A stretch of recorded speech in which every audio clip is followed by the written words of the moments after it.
बोले देवादिदेव श्री आदिनाथ भगवान की जय जय जय। बोले देवादिदेव श्री चंदा प्रभु भगवान की जय जय जय।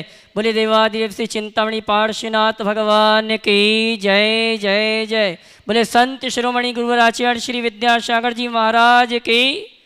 बोले परम पूज मणि श्री 108 प्रमाण सागर जी महाराज की जय जय जय। बोले परम पूज मणि श्री 108 अरय सागर जी महाराज की।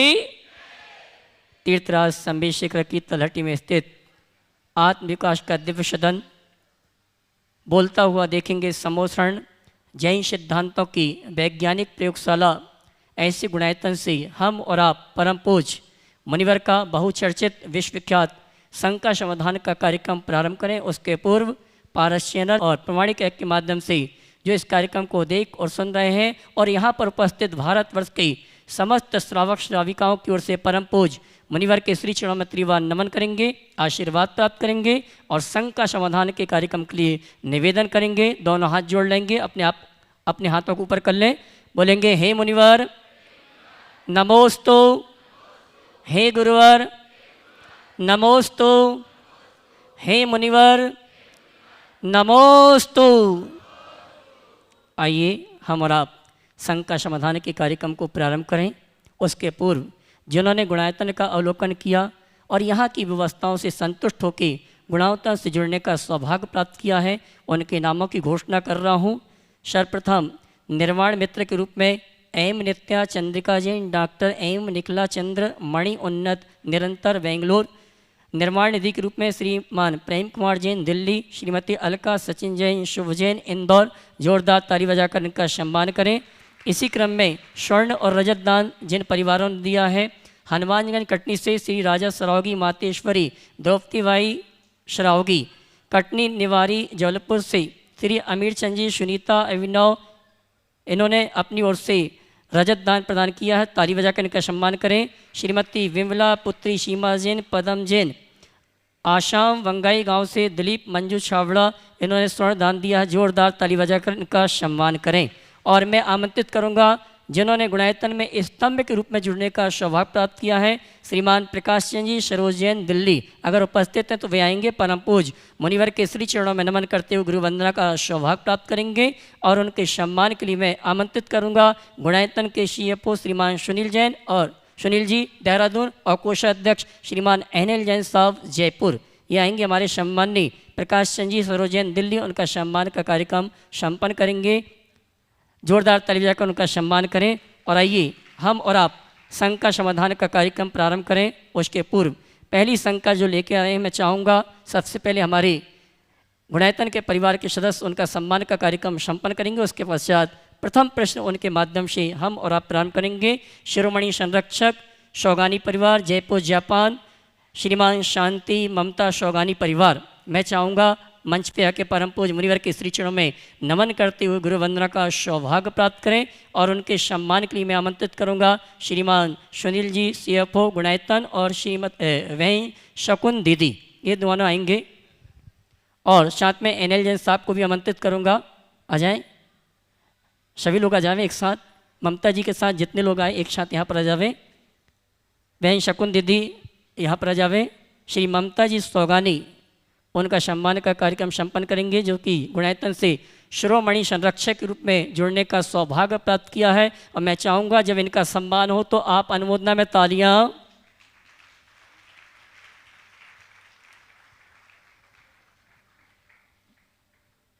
और इसी क्रम में मैं आमंत्रित करूँगा हमारी सिद्धार्थ जी, उनके बिटिया दमान हमारे बीच उपस्थित हैं, संदीप शिखा वाकलीवाल वारवंकी, ये आएंगे। परम पूज मुनिवर के श्री चरणों में नमन करते हुए गुरु वंदना का सौभाग्य प्राप्त करेंगे। और उनके सम्मान के लिए मैं आमंत्रित करूंगा श्रीमान शैलेंद्र जी, करिए सम्मान, जल्दी करो लेट मत करो। ममता जी सौगानी का सम्मान का कार्यक्रम चल रहा है। मैं चाहूँगा ऐसे शुद्धि श्रावकों का जिन्होंने गुणायतन से जुड़ने का सौभाग्य प्राप्त किया, ताली बजाकर को उनका सम्मान करें। बंधु मैं कहना चाहूँगा आगामी 1 नवंबर से 8 नवंबर तक परम पूज मुनिवर के सानिध्य में सिद्धों की आराधना सिद्ध क्षेत्र में प्रारंभ होने जा रही है। बहुत सौभाग्यशाली परिवार हैं।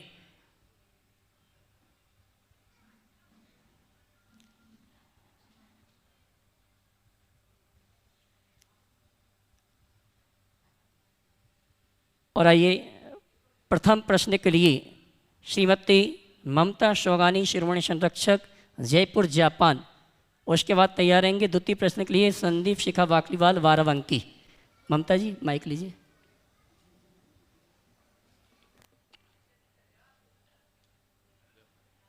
माइक दो भैया। अरे पूछिए। और आइए अगले प्रश्न के लिए आमंत्रित कर रहा हूँ, साथ में मैं चाहूँगा उनका सम्मान का कार्यक्रम भी संपन्न करेंगे संदीप शिखा वाकलीवाल, वारावंकी, अगले प्रश्न के लिए। उसके बाद तैयार रहेंगे, आ जाए एनएलजे साहब, संदीप शिखा वाकलीवाल, वारावंकी। और उसके बाद तैयार रहेंगे श्रीमती नेहा राहुल चौधरी, ग्वालियर। गुरुवर के पावन श्री चरणों में कोटि कोटि नमन वंदन। हे गुरुदेव, जीवन में सहज रहना जितना जरूरी है उतना ही बहुत ही मुश्किल है। हम चारों तरफ राग द्वेष के निमित्तों से घिरे रहते हैं। हम सब कुछ जानते हैं, समझते हैं, लेकिन जैसे ही कुछ भी अवसर आता है हम तुरंत असहज हो जाते हैं। हम हर्ष में फूलते हैं, किसी ने कुछ कहा तो कषायों में बह जाते हैं। जब होश आता है तब अपने स्वरूप का बोध होता है कि हमने क्या कर दिया। प्रवचनों से संभल जाते हैं कि हमने गलत किया था, पूर्व में क्षमा याचना की, लेकिन फिर कुछ आता है फिर वही बहाव में बह गए। मतलब उम्र बहती जा रही है लेकिन हमें सुधार नहीं हो रहा है। हम अपने आप को किस तरह संभालें कि अपने स्वरूप को ना भूलते हुए स्थिर, शांत और सहज रहें, अपना रिमोट अपने हाथ में रखते चलें। बहुत अच्छी बात है, अपना रिमोट अपने हाथ में रहे और हर स्थिति में सहज और शांत रहे। आपने बहुत अच्छी शुरुआत की। सहज रहना जितना ज़रूरी है उतना ही मुश्किल है, पर असंभव नहीं। मैं आपसे ही सवाल करता हूँ, जीवन में कई मौके ऐसे आते होंगे जो प्रतिकूल निमित्त के रूप में उभरते हों, पर आप उस घड़ी भी अपने आप को सहज रखते। जैसे उदाहरण के लिए मैं आपसे कहता हूँ, छोटा बच्चा आपकी गोद गंदी करता है, क्या आप बच्चे पर गुस्सा करते हैं? नहीं। क्यों? क्योंकि वो अबोध है। गोद गंदा करना अच्छा काम है क्या? नहीं। उसने आपकी गोद गंदी की, उल्टी लात भी मारी, आप सहज बनी रही कि नहीं? जी। क्यों? क्योंकि अबोध है और उससे वो अबोध है और आपको इसका बोध है ना? मतलब जब मनुष्य का विवेक जागृत होता है वहाँ सहजता आपो आप आती है। हमें अपने आप को सहज बनाए रखने के लिए अपनी विवेक बुद्धि को जागृत रखना चाहिए। इसी प्रकार दुकान में आप लोग बैठे रहते हैं, कई तरह की टिप्पणियाँ झेलनी पड़ती है ग्राहकों की, पड़ती कि नहीं पड़ती? कई बार तो ऐसी कठोर टिप्पणी हो जाए, आप तो लूट रहे हो गया, आपके यहाँ तो कुछ है ही नहीं, क्या करते? गुस्सा करते, उसको धक्का मार के निकालते हो। बोलो, ये तेरा एक्सपीरियंस होगा? नहीं। मुस्कुराते हुए, सहज बने हुए, ठीक है ग्राहक है, इसका तो ऐसा काम ही है और ग्राहक को अच्छे से डील करना मेरी जिम्मेदारी है, तो आप लोग उसी अनुरूप उसे जिम्मेदारी के तहत सहज भाव से स्वीकार करते हो, है ना? तो ये दो उदाहरण इस बात के प्रमाण हैं कि मनुष्य यदि चाहे तो हर स्थिति में अपनी सहजता को कायम रख सकता है। पर ऐसी ही समझ मन में विकसित हो जाए तो आपकी सहजता सदैव आपके हाथ में होगी। समझ गए? एक बात सदैव ध्यान में रखना, मेरे सामने कोई प्रतिकूल निमित्त ना आए, किसी के हाथ में नहीं, पर कैसा भी निमित्त क्यों ना हो मैं उससे अप्रभावित रहूं, ये मेरे हाथ में। मुझे अपने अंदर वही कला विकसित करनी चाहिए और अपनी सहजता को बरकरार बनाए रखने के लिए जब अनुकूल स्थिति हो तब अपने मन को एक कमांड देना चाहिए मुझे सहज रहना है, मुझे शांत रहना है, मुझे सहज रहना है, मुझे शांत रहना है। ये आत्म सुझाव आपको सहज बनने में मददगार करें। नमोस्तु। संदीप जी, शिखा जी बाकलीवाल वारम के उनके सम्मान के लिए मैं आमंत्रित करूंगा। हाँ। और आइए अगले प्रश्न के लिए श्रीमती नेहा राहुल चौधरी ग्वालियर, उसके बाद तैयार रहेंगे रिमी पीयूष वारेल नागपुर। मुनिदय के चरणों में मेरा त्रैवार नमोस्तु। महर्षि, मेरा प्रश्न ये है, मन, मस्तिष्क, दिल, दिमाग, इनका क्या संबंध आत्मा से है कि नहीं, और क्या ये आत्मा को प्रभावित करते हैं कि नहीं? मन, मस्तिष्क, दिल, दिमाग का संबंध आत्मा से है कि नहीं? मैं आपसे पूछता हूँ, आपकी आँखों का संबंध आपकी आत्मा से है कि नहीं? बोलो। है?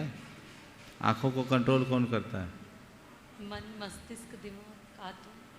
तो मन, मस्तिष्क, दिल, दिमाग आँखों को कंट्रोल करता है, और आप कह रहे हैं कि आँखों का कनेक्शन आत्मा से है, तो फिर दर्द होगा तो समझ में मन, मस्तिष्क और दिल, दिमाग भी आत्मा के ही अंग है।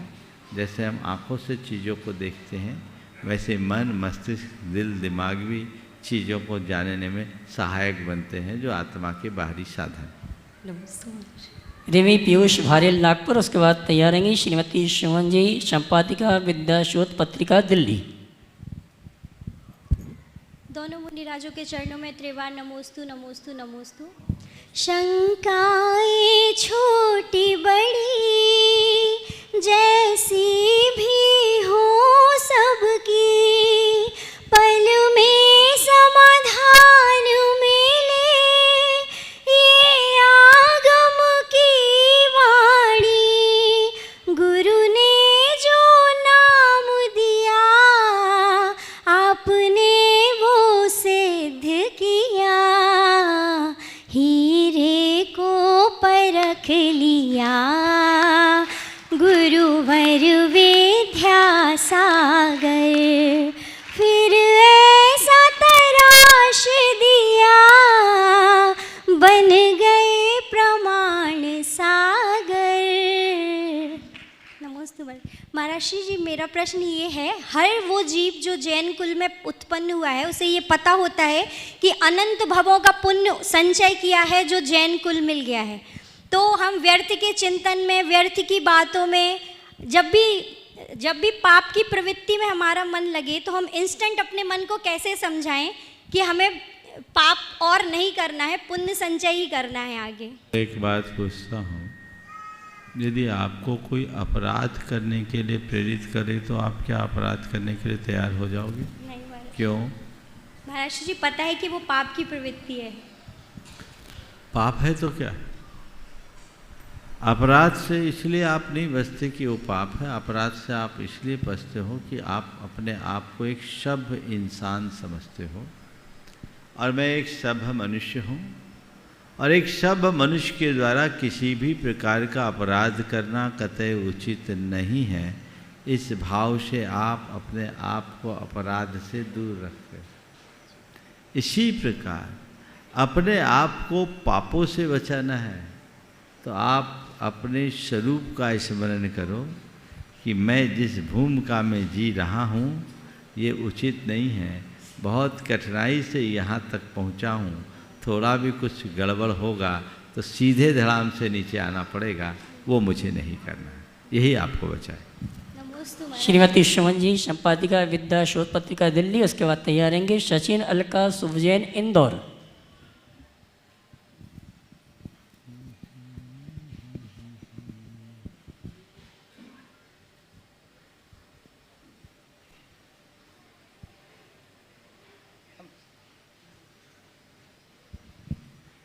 नमोस्तु महर्षि, नमोस्तु नमोस्तु। मेरे पूरे परिवार की तरफ से बार बार नमोस्तु महाराज जी।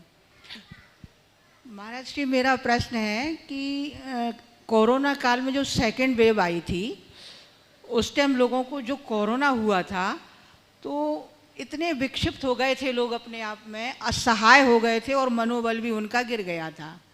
आज की तारीख में भी ऐसे लोग हैं महाराज जी कि इतने मतलब असहाय हैं और मानसिक टेंशन रहता है, डिप्रेशन जिसको कहते हैं, और डिप्रेशन की गोलियां खा खा के वो अभी रह रहे हैं, अभी भी संतुलित नहीं है, मनोबल उनका पूरा टूट चुका है। कम से कम 85% लोग ऐसे हैं आज की तारीख में भी, और वो इतने असहज हैं। तो थोड़ा सा आप अपनी अमृत वाणी से उन्हें सहज बनाने का प्रयास। देखिए, कोरोना एक महामारी थी और उसके प्रकोप ने पूरे संसार को हिलाया। जो जो उसके चपेट में आए वो बुरी तरह प्रभावित हुए। लेकिन ये महामारी महामारी है, हम जानते हैं, इस पर किसी का जोर नहीं पड़ता चलता। ये तो वर्तमान की टेक्नोलॉजी का प्रताप समझूंगा कि फिर भी 2 साल में ही उस महामारी पर लगभग नियंत्रण जैसा हो गया और आज हम सब बहुत सहजता से जी रहे हैं। मैं सभी से ये कहूँगा कि जीवन में ये जिस प्रकार की इस तरह के जो भी दुष्प्रसंग घटे, अब उनको स्वीकार करने के अलावा हमारे पास और कोई दूसरा रास्ता नहीं। जो घट गया सो घट गया, हम उसे भूलने की कोशिश करें और आगे के जीवन को संभालने का प्रयास करें। कर्म का योग हुआ, ऐसा उल्टा संयोग बना, अब जो हमारे लिए है वो हमें कर लेना चाहिए। हर मनुष्य संयोग वियोग के साथ जुड़ा हुआ है। हमारे जीवन का अनुभव ऐसा भी है कि हमने खो करके भी बहुत कुछ पाया। जो खो दिया उसे भूल जाएं और जो पाया जा सकता उसके लिए प्रयत्नशील रहें। यदि ऐसा करेंगे तो सुनिश्चित तौर पर हम अपने जीवन को एक नई दिशा देने में समर्थ हो सकते हैं। सचिन अलका शिवजन इंदौर, उसके बाद तैयार रहेंगे लोकेंद्र अजमेरा।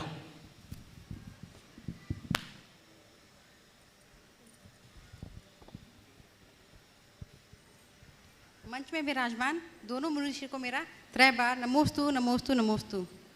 मुनिश्री, आपसे एक शंका है और भगवान से एक शिकायत है कि हम जो भी कर्म करते हैं हमें उनका फल मिलता है, लेकिन हम जो भी मेहनत करते हैं हमें उसका फल क्यों नहीं मिलता है।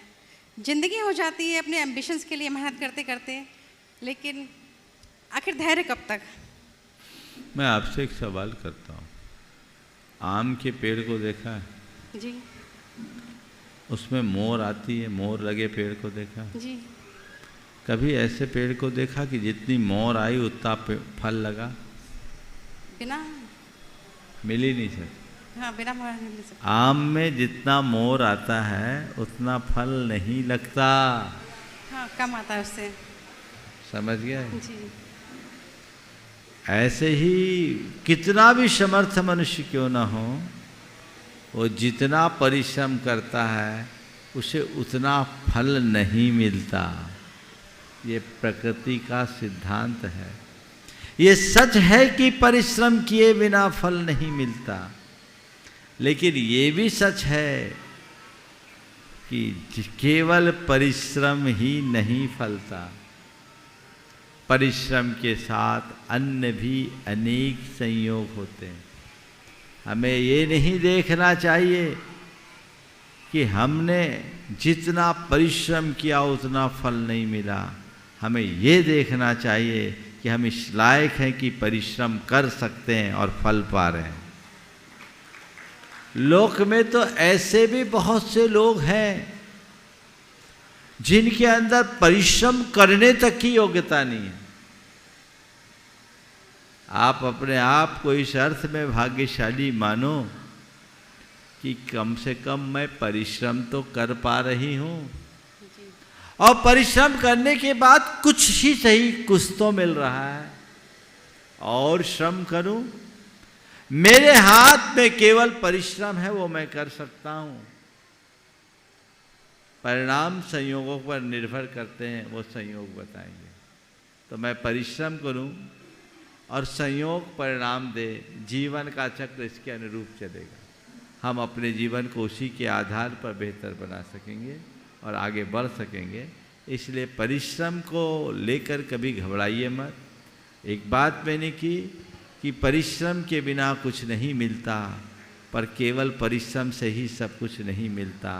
जब हम परिश्रम करें और वांछित परिणाम न दिखे तो ये समझना कि मेरे हाथ में था वो तो मैंने कुछ कर लिया, पर कुछ चीज़ें ऐसी थी जो मेरे नियंत्रण से बाहर थी, वे मेरे सपोर्ट में नहीं आए, इसलिए मुझे वांछित रिजल्ट नहीं मिला। और अपने मन को संतुष्ट करे और फिर अपनी दोहरी शक्ति लगाकर आगे बढ़ने का प्रयत्न करें। श्रीमान लोकेश जी अजमेरा। वो भी पूछेगा। मेरे भगवान, मेरे आराध्य मुनि श्री प्रमाण सागर जी महाराज के चरणों में त्रिबार नमोस्तु नमोस्तु नमोस्तु। गुरुवर, आजकल नैतिकता और शिष्टाचार की बात बहुत लोग करते हैं। महाराज श्री, जिन मंदिर में जिनेंद्र भगवान के सामने, शास्त्रों के सामने, मुनि महाराज के सामने, धर्म सभा के कैसी नैतिकता और शिष्टाचार होना चाहिए? जिन मंदिर, धर्मस्थल, गुरु महाराज, इनके सामने नैतिकता कैसी होनी? पहली बात तो उनके सामने झूठ मत बोलो। उनके सामने अपनी वास्तविकता को ठीक तरीके से प्रस्तुत करो। मुझे तो आश्चर्य तब होता है जब लोग धार्मिक स्थलों में भी अपना दोहरा चरित्र अपनाते हैं और होते कुछ है, अपने आप को कुछ और रूप में प्रकट कर देते हैं। इससे जीवन का सारा संतुलन बिगड़ जाता है और हमारा पथ अप्रशस्त हो जाता है। वो हमें ध्यान में रखना चाहिए। श्रीमान लोकेश जी अजमेरा, उसके बाद तैयार रहेंगे गुणायतन ट्रस्टी श्रीमान शैलेश जी गंगवाल गोमिया। मेरे एवं मेरे परिवार के आराध्य गुरुवर के चरणों में सतसत नमोस्तु, सतसत नमोस्तु, सतसत नमोस्तु। गुरुवर, मेरा ये प्रश्न अमृत कुंड को लेकर के है। जो आप जब राजस्थान के अंदर में विहार किए थे, आप दांता में से चक्कर मंडल विधान हुआ था, उसमें मुझे याद है कि जो शांति धारा कराने का हम लोग के वहाँ पर बोरिंग के पानी से कलश होता था। आप बोले कि शांति धारा इस पानी से मैं नहीं कराऊंगा। समाज ने हाथों हाथ निर्णय लिया कि हमको अमृत कुंड बनाना है। आज वहाँ पर अमृत कुंड बन गए और वहाँ पर जो प्रक्षाल का, शांति धारा का सारा प्रॉब्लम सॉल्व हो गया। राजस्थान में घर घर के अंदर में बन गए। परंतु गुरुवर, अभी क्या है कि महानगर के अंदर में भी वही प्रॉब्लम हो रखी है। आज कलकत्ता जैसे महानगर का भी पानी, जो कुएँ हैं, उन सब कुओं का पानी खराब हो चुका है। वृत्ति वगैरह कोई भी उसको पी नहीं सकता। आपकी बात मैंने समझ लिया और शायद में मैं इतना ही कहूँगा, हर घर में अमृत कुंड होना चाहिए जिनका निजी मकान। हर मंदिर में अमृत कुंड होना चाहिए। अगर आप भगवान की पूजा प्रक्षाल को शुद्ध रीति से संपन्न करना चाहते हैं, क्योंकि आज जो पानी है, एक तो कुएं सुलभ नहीं है और जहाँ कुएं सुलभ भी हैं वहाँ का पानी प्रदूषित होता जा रहा है। कितना गंदा पानी जो आपके लिए बीमारियों का भी घर बन रहा है। उन सब से बचने के लिए यदि आप वर्षा के जल को संग्रहित करते हैं तो सर्वोत्तम है। और अब ये ज़रूरी नहीं कि आप उन्हें भूमिगत ही बनाएं, आप अपने घर के छत पर भी रख सकते हैं। बहुत सारे लोगों ने सिंटेक्स की ट्रिपल लेयर की टंकी को रख करके भी ये बनाया। अगर आप अपने घर की छत पर 400 वर्ग फुट की जगह रखते हैं और उसके नीचे अपनी टंकी रख रहे, उस पूरे के पूरे पानी को अपने उस टंकी में रख लेते हैं, तो आपका एक परिवार के लिए पीने के लिए 8,000 से 10,000 लीटर में पूरा काम चल सकता है। मंदिर जी में भगवान के अभिषेक के लिए 4-5 हज़ार लीटर पर्याप्त है। हर जगह ये होना चाहिए, बल्कि मंदिर में ऐसा भी हो ताकि लोग जिनके घर फ्लैटों में हैं वे अपने व्रत उपवास के दिन वो जल उपयोग में ले सकें। ये प्रावधान लोगों को करना चाहिए, इसमें कोई ज़्यादा खर्च भी नहीं है, पर ये बहुत आवश्यक कार्य है। इसकी तरफ सबका ध्यान होना ही चाहिए। महाराज जी, सिंटेक्स की इस टंकी से मंदिर में कर सकते हैं क्या? सिंटेक्स क्या, प्लास्टिक की बाल्टी यूज करते हो कि नहीं करते हैं? केमिकल ही तो है, कोई दिक्कत नहीं है। और नहीं है तो आप सीमेंट की बना लीजिए, कोई दिक्कत नहीं। नमस्ते महाराज, नमस्ते। गुणायतन ट्रस्टी श्रीमान शैलेश जी गंगवाल गोमिया, उसके बाद तैयार रहेंगी नवी मुंबई से नीति कलरैया। दोनों मुनि महाराज के चरणों में मेरा, मेरे परिवार, साड़म और गोमिया समाज की ओर से 3 बार नमोस्तु नमोस्तु नमोस्तु। महाराज श्री, संसार की असारता देखने में तो आती है पर अनुभव में नहीं आती है, ऐसा क्यों है? इसलिए कि ऊपर की आंख से देखते हैं, अंदर की आंखों से देखने लोग अनुभव भी आ जाएगा। अंदर की आंखों से देखो, केवल ऊपर ऊपर देखोगे तो ऐसे ही रुलते रहो। नीति कलरैया। महाराज ने पूरक प्रश्न पूछा कि अंदर की आंख कौन सी है। उस आंख को देखना है तो इन आंखों को बंद करो, तब पता लगेगा कि अंदर की आंख कौन सी है। चलिए, नीति कलरैया जी नवी मुंबई, उसके बाद तैयार रहेंगे महेंद्र रवि किरण वाझल गुना। जल्दी।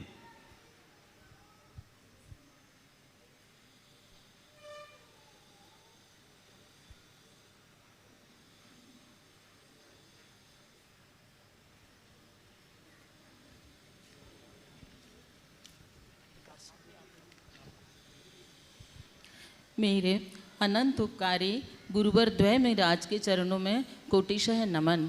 महाराज जी, अंग का फड़कना, जैसे दाईं आँख फड़कती है, कभी बाईं आँख फड़कती है, बाजू फड़कती है, तो इसका कुछ आगम में विधान है क्या? स्त्री और पुरुष का अलग अलग है, ये किसका संकेत देते हैं, शुभ का अशुभ का? इसी तरह नज़र लग जाती है तो नज़र उतर भी जाती है, तो इससे हम क्या समझें? और कभी कभी क्या होता है कि चलते चलते ही कपड़ा फट जाता है, कहीं खोंप लग जाती है तो वो तिरछा फटा, ये आड़ा है, तो ये क्या, इसका भी कुछ विधान है? ये मंत्र से सब निमित्त शास्त्र और निमित्त शास्त्र के अनुसार अंग आदि के फड़कने के शुभाशुभ बातें कही गई, लेकिन इनमें ज़्यादा दिमाग मत लगाओ। वायु से कई बार लोगों के अंग फड़कते, आप जितना इनके बारे में दिमाग लगाओगे उतना ज़्यादा उलझो, इसलिए मैं तो इनमें दिमाग ही नहीं लगाता। फड़क रहा है, फड़कने दो, मन को मत भड़कने दो, मन को शांत रखो, रास्ता ठीक हो जाएगा। इसी तरह अन्य जो शुभाशुभ निमित्त है उनको निमित्त शास्त्र की दृष्टि से देखोगे तो इनका सबका विवेचन है। और मैं बता भी सकता हूँ लेकिन बताऊँगा नहीं, क्योंकि बताऊँगा तो तुम लोग परेशानी में पड़ जाओगे, कुछ भी होगा दिमाग लगने लगेगा, महाराज ने ऐसा बताया ऐसा बताया। मैं आपको बताऊँ, जब मैंने शकुन शास्त्र पढ़ा, क्योंकि मुझे पढ़ने का शौक़ रहा, मैंने हर विषयों को जो भी मेरे डेस्क पे आता था पढ़ता, शकुन शास्त्र का पूरा अध्ययन किया, तो उसमें जब शकुन शास्त्र पढ़ा तो मुझे लगा नहीं पढ़ता तो अच्छा था। उसमें अभी तो लोग बिल्ली रास्ता काटे तो शकुन अशकुन मानते हैं, बिल्ली से ज़्यादा तो कुत्ते का है, और उसमें इतने सारे हैं कि मत पूछो। हमने कहा अब तो कहीं देखो तो ये दिमाग में आएगा, एक अच्छा आपको बता देता हूँ, बाकी बुरे तो नहीं बताऊँगा। आप कहीं जा रहे हो किसी कार्य के लिए और सामने से कुत्ता मुंह में रोटी लेके आ रहा है तो समझ लो आपका कार्य सफल है। और बहुत सारे निमित्त बताए, पर ये है जो होना होगा सो होगा। शकुन देखने वाले बहमी लोग शकुन ही देखते रखते हैं और संकल्पी लोग सबका सगुन बदल देते हैं। अपने को उस तरफ दृष्टि रखना। नमस्ते। श्रीमान महेंद्र रवि किरण वाजल गुना, उसके बाद तैयार रहेंगे प्रकाश चंद जी, चंदा चौधरी, विदिशा।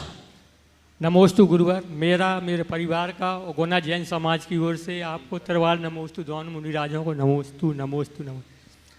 महाराज श्री, मेरा एक ही मतलब प्रश्न क्या है, ये अभी जो कराए दिन चलते थे, श्राद्ध वगैरह चलते हैं, इनको अपने धर्म में कुछ मान्यता है या नहीं आगम में? और दूसरा चीज़ पंचकें वगैरह होती हैं, इस पंचक जो 5 दिन की चलती हैं, ये अपना आगम में कहीं है, मानना चाहिए नहीं मानना चाहिए? देखिए, कराए दिन कनागत के बारे में तो परसों ही मैंने अपना विचार प्रकट कर दिया, इसलिए आज पुनः नहीं दोहराऊंगा, उससे आप सुन लेना।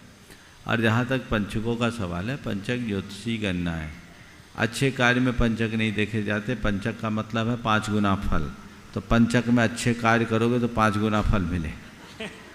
समझिए, मृतक आदि का लेके, मृतक आदि मरण आदि में होता है, लोग डर के मारे पुतले डाल देते हैं, 5 मर जाते हैं। पर ये बताओ जो पंचक नहीं मानते उनके यहाँ भी तो पंचकों में मौत होती है, उनके यहाँ तो हमने कभी नहीं सुना। तो इन सब चीज़ों में लकीर के फकीर बनने का औचित्य मुझे नहीं दिखता। दिन मिथ्यात्व में आते हैं या नहीं? बोल दिया, परसों बोल दिया मैंने। चलो श्रीमान प्रकाश चंद जी, चौधरी विदिशा, उसके बाद तैयार रहेंगे मुकेश जैन, गौर झामर।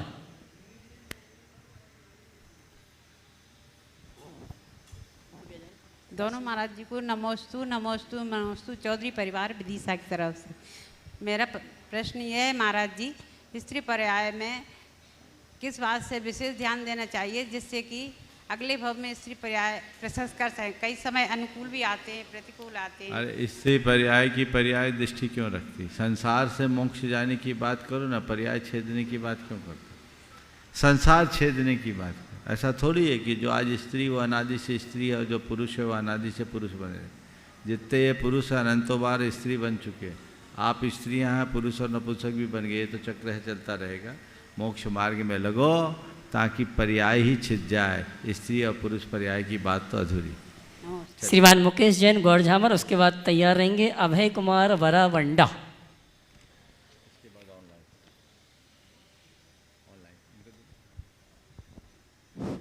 नमोस्तु गुरुवर, नमोस्तु गुरुदेव। मेरा प्रश्न है, पेड़ पर क्षमता से ज़्यादा फल लग जावे तो गुरुदेव डालियाँ टूटने लगती हैं, और अगर इंसान को औकात से ज़्यादा उपलब्ध हो जाए तो वो रिश्तों को तोड़ने लगता है। गुरुदेव ऐसा क्यों है? डालियों पर क्षमता से ज़्यादा फल लग जाए तो डालियाँ, पेड़ पर क्षमता से ज़्यादा फल लगने से डालियाँ टूट जाती हैं, और इंसान को औकात से ज़्यादा फल मिलने लगे तो वो रिश्तों को तोड़ने लगता है, रिश्ते टूट जाते हैं। बिल्कुल ठीक है, इसलिए कहते नहीं हैं महाराज श्री वो तोड़ने लगता है रिश्तों। हाँ समझ गया, रिश्ता तोड़ने लगता है, ऐसा क्यों? सुनो, दोनों में थोड़ा सा अंतर है और थोड़ा अंतर विश्लेषण कर भी देता हूँ। पेड़ में ज़रूरत से ज़्यादा फल लगने से पेड़ इसलिए टूटता है, डालियाँ इसलिए टूटती क्योंकि उसकी ग्रेविटी बढ़ जाती। समझ गए? और जब भार बढ़ेगा तो ग्रेविटी फोर्स के कारण उसे टूटना पड़ता है। और इंसान के पास जब औकात से ज़्यादा मिल जाता है तो वह भी अपने आप में इतना भारी हो जाता है कि वो रिश्तों से अपने आप अलग हो जाता है, रिश्ते टूटने लगते हैं। हम कह रहे तोड़ देता है, वो रिश्ते टूट जाते हैं क्योंकि उसके पास भी उतना ही भार है। इसलिए तुम्हें कितना भी मिले अपने आप को हल्का बनाए रखो, भार नहीं होगा तो सब आभार रखेंगे। श्रीमान अभय कुमार जी वरावंडा।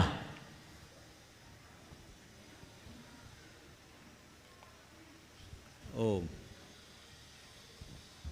बोलिए।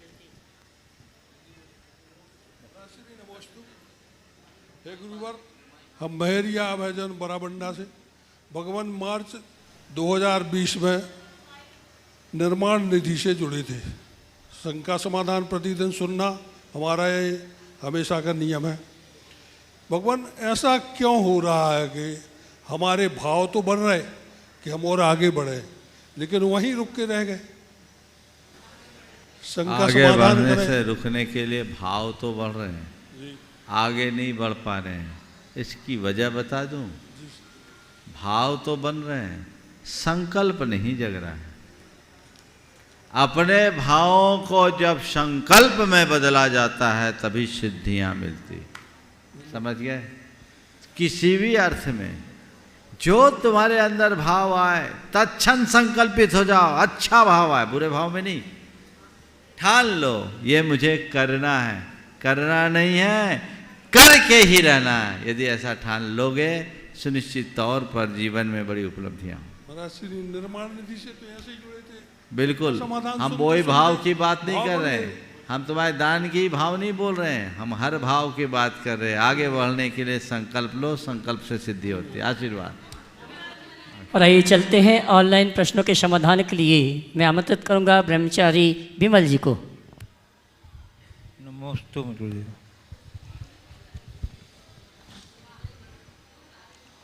अजमेर राजस्थान से श्री प्रकाश जी पाटनी, राष्ट्रीय उपाध्यक्ष श्री दिगंबर जैन महासमिति अजमेर, पूछ रहे हैं कि महाराज जी परिंदों का हौसला होता है आसमान छू जाने का।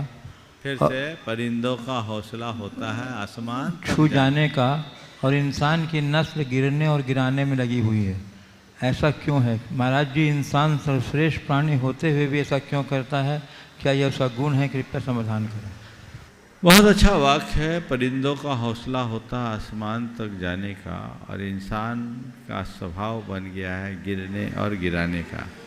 आपने बहुत अच्छा सवाल किया है कि इंसान में आखिर ऐसी बात क्यों, जबकि वह प्रकृति की सर्वश्रेष्ठ कृति है। वस्तुतः ये इंसान का स्वभाव नहीं, विकार है। यदि परिंदों की तरह इंसान जीने लगे तो इंसान भी उड़ने उड़ाने की बात हो जाए। मुश्किल ये है कि इंसान और परिंदों में एक मौलिक अंतर है। परिंदे अपने पंखों के दम पर उड़ते हैं और इंसान औरों के दम पर उड़ता है। जिस दिन इंसान के भीतर अपने दम पर उड़ने की ताकत आ जाएगी, वो कभी किसी को गिराने की कोशिश नहीं करेगा, कभी कहीं गिरेगा नहीं। तो हमें चाहिए हम अपने चेतना को इस तरह से परिष्कृत करें कि हमें परमुखापेक्षी बनना ही न पड़े और पर हमारे ऊपर किसी तरह से हावी ना हो सके। जीवन अपने आप व्यवस्थित होगा। हुजूर जी, गोपालगंज सागर मध्य प्रदेश से राजेश जैन आरआई पूछ रहे हैं गुरुवर, किसी चीज़ पर विजय प्राप्त करने के लिए आत्मविश्वास यानी कॉन्फिडेंस आवश्यक है, किंतु जब किसी कारण से हार हो जाती है तब लोग कहते हैं कि वह अति आत्मविश्वास यानी ओवर कॉन्फिडेंस में था। तो गुरुवर, यह कॉन्फिडेंस कब और किस तरह ओवर कॉन्फिडेंस बदल जाता है? बहुत अच्छी बात है। आत्मविश्वास और अति आत्मविश्वास, कॉन्फिडेंस और ओवर कॉन्फिडेंस दोनों अलग अलग चीज़ें। आत्मविश्वास जहाँ एक गुण है तो अति आत्मविश्वास हमारा एक बहुत बड़ा दोष है। हमारे यहाँ तो एक उक्ति है, अति सर्वत्र वर्जित। अति कहीं भी नहीं होनी चाहिए, क्योंकि जहाँ अति होती है उसका अंत बुरा होता है। आपने पूछा आत्मविश्वास और अति आत्मविश्वास में क्या अंतर है। कोई भी कार्य करते समय अपने आप पर भरोसा रखना कि मैं कर लूँ, और उसके आगे पीछे की स्थितियों को जांच परख कर आगे बढ़ना, ये आत्मविश्वास की श्रेणी में आता है। पर किसी भी कार्य के औचित्य का विचार किए बिना जिस किसी क्रिया में अपने आप को संलग्न कर देना, ये अति आत्मविश्वास का कारण है। हम आत्मविश्वास और अति आत्मविश्वास की बात के लिए एक उदाहरण देना चाहेंगे कि एक व्यक्ति नदी के किनारे था और वो बड़ा अति आत्मविश्वासी था। अब नदी पार करना था, किसी ने उसे चढ़ा दिया कि आप में तो इतनी क्षमता है कि नदी को पार कर लोगे। तैरना उसे आता नहीं था, वो नदी में कूद पड़ा और नदी में कूदा तो डूब गया।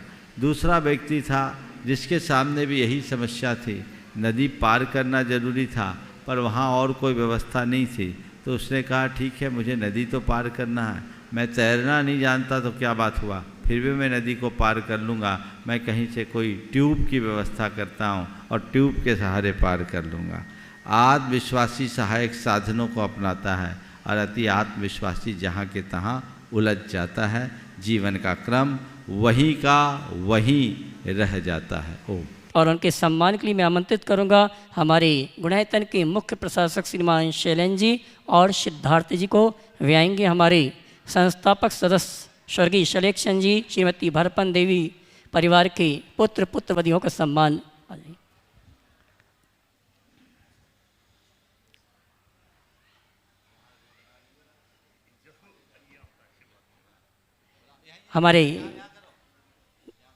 मैं आमंत्रित करूंगा मुख्य प्रशासक शैलेंद्र जी और सिद्धार्थ जी को। वे आएंगे हमारे सम्माननीय संस्थापक सदस्य ट्रस्टी स्वर्गीय श्री शलेक्षण जी, श्रीमती भरपन देवी जिनकी स्मृति में उनके पुत्र पुत्रवधुओं ने गुणायतन से संस्थापक सदस्य ट्रस्टी के रूप में जुड़ने का सौभाग्य प्राप्त किया है।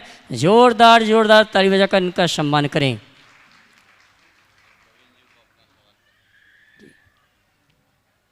और आइए अगले प्रश्न के लिए आमंत्रित करूंगा मैं गुणायतन ट्रस्टी प्रवीण जी दैन दिल्ली, और उसके बाद तैयार रहेंगे रेमी पीयूष भारेल नागपुर।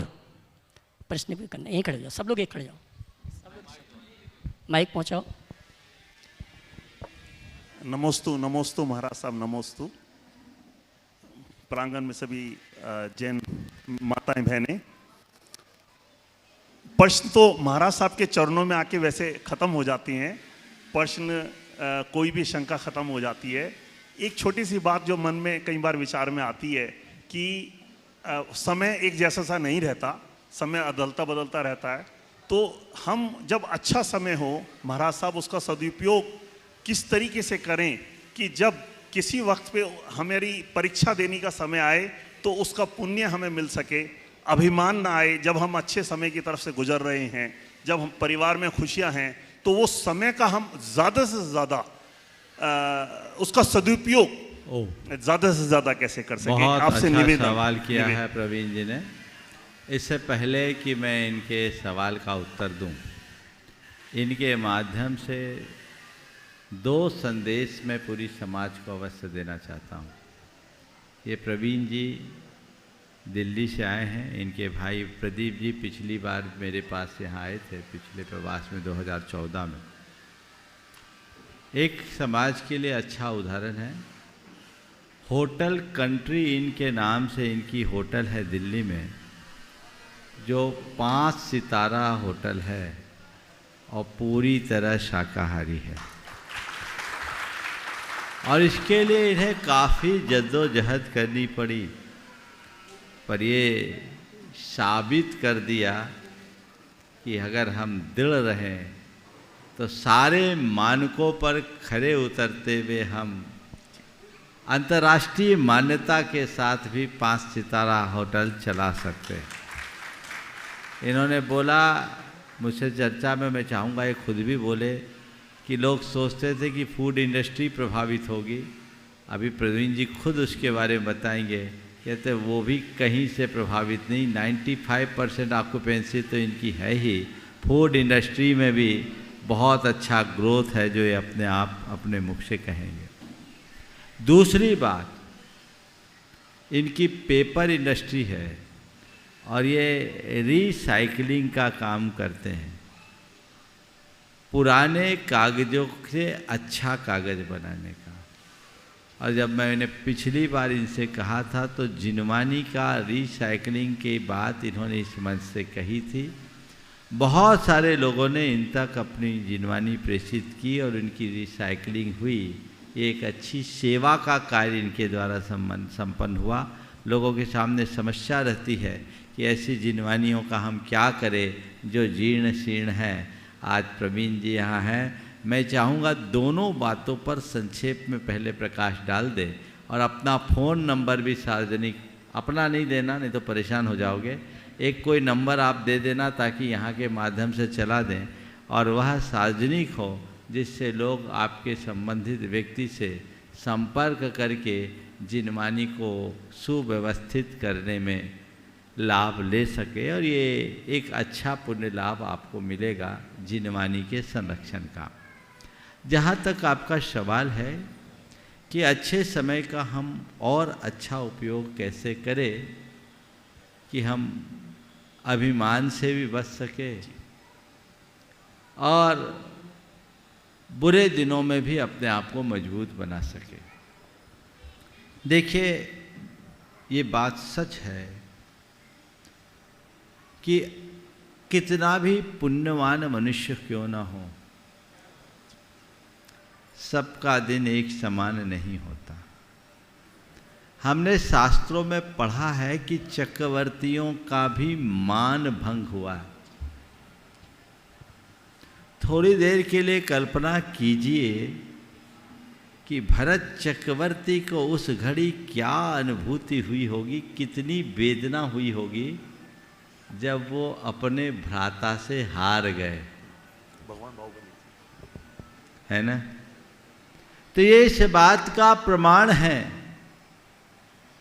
कि कोई कितना भी पुण्यशाली क्यों ना हो, जीवन में कभी भी पराभव का सामना करना पड़ सकता है।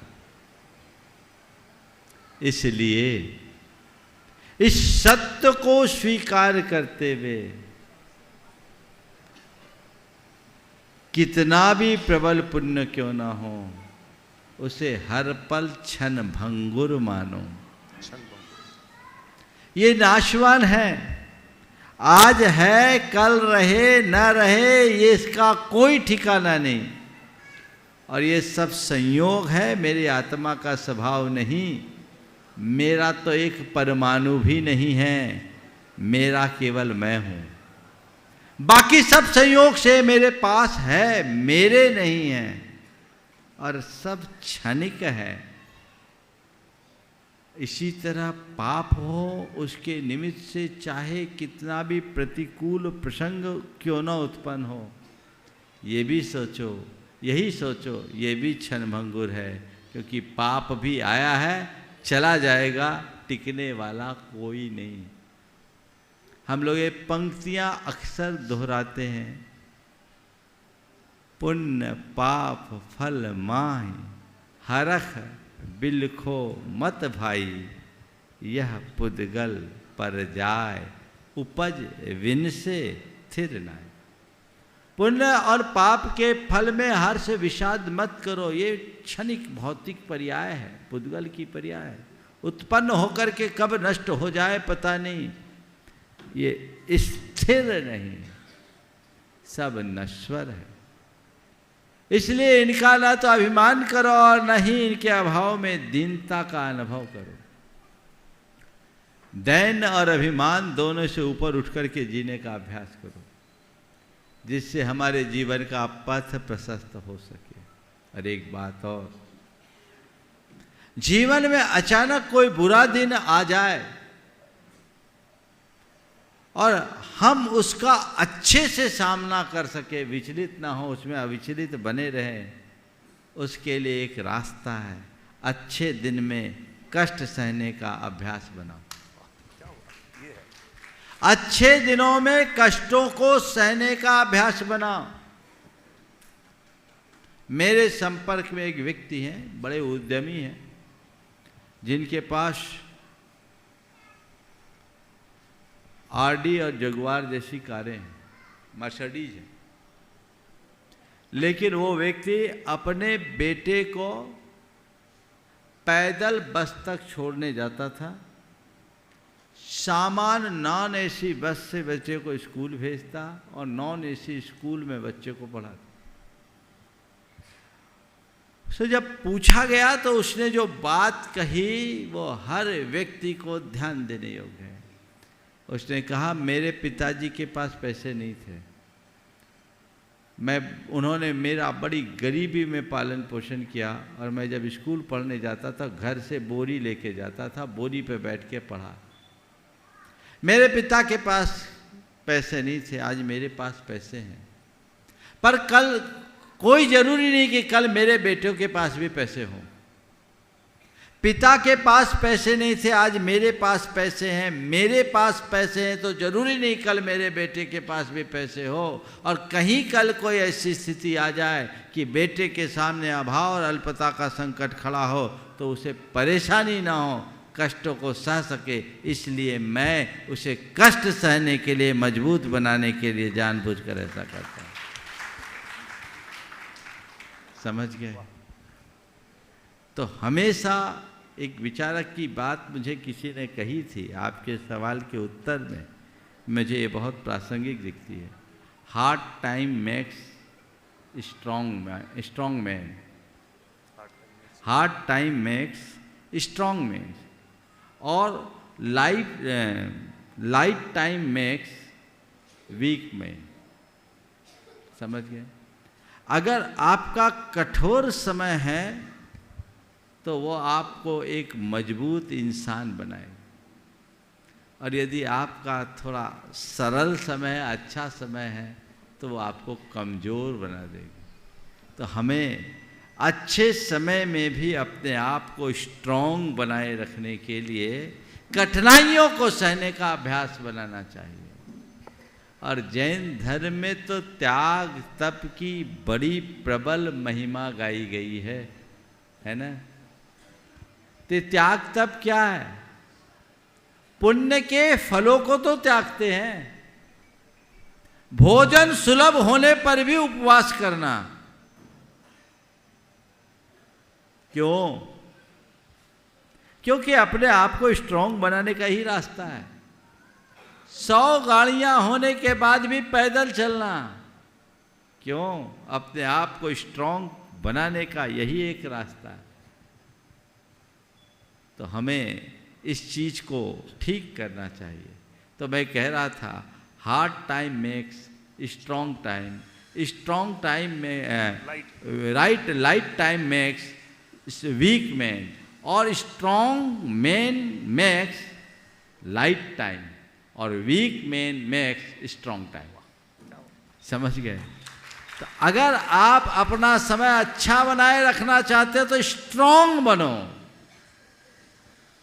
जितना आप मजबूत बनोगे, फौलादी बनो, फरियादी नहीं। समझ गए? जिससे जीवन को आगे बढ़ाया जा सके। बहुत बहुत आशीर्वाद। आप उसकी सूचना जरूर दीजिए। धन्यवाद गुरुजी। सबसे पहले मैं आज गुणातन ट्रस्ट ने जो मुझे सम्मान दिया और मुझे महाराज साहब के सानिध्य में आज यहाँ बोलने का मौका मिल रहा है, और मुझे आज यहाँ पर ट्रस्टी बनने का जो सौभाग्य दिया है, मैं उन सब का हाथ जोड़ के धन्यवाद करता हूँ।